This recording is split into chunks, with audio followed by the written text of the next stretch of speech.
പറയുന്നത് ധന ഫ്രീക്വൻസി വർദ്ധിപ്പിക്കാൻ സഹായിക്കുന്ന കുറച്ച് മാർഗങ്ങളെ പറ്റിയാണ്.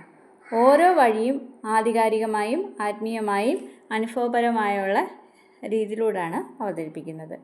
ഒന്നാമതായി, നല്ല ധന പോസിറ്റീവ് ചിന്തകൾ വളർത്തുക. ധനം എന്നത് ഒരു പ്രശ്നമല്ല, ഒരു പ്രാപ്തിയാണ് എന്ന് മനസ്സിലാക്കുമ്പോൾ സമൃദ്ധിയിലേക്ക് മനസ്സിൻ്റെ വാതിലുകൾ തുറക്കപ്പെടുന്നു. നിങ്ങൾ പണത്തെ നെഗറ്റീവ് രീതിയിൽ കാണുന്നുവെങ്കിൽ അതൊരു എനർജറ്റിക് ബ്ലോക്കായി പ്രവർത്തിക്കുന്നു. പണത്തെ ഒരു നല്ല സ്രോതസ്സായി കാണാൻ തുടങ്ങുക. Practice deep gratitude daily. നിനക്കുള്ളത് വേണ്ടത്രയും എന്ന് കരുതുമ്പോൾ അതിൽ കൂടുതൽ വന്നെത്തും. പണമില്ലായ്മയിലല്ല ദാരിദ്ര്യം, കൃതജ്ഞതയില്ലായ്മയിലാണ്. ഓരോ രൂപയ്ക്കും നന്ദി പറയുക. ഇന്ന് ലഭിച്ച ചെറുതും വലുതുമായ സാമ്പത്തിക അനുഭവങ്ങൾക്ക് ഹൃദയപൂർവ്വം നന്ദി പറയുക. മൂന്നാമതായി, യൂസ് ഹൈ വൈബ്രേഷണൽ മണി അഫർമേഷൻസ്.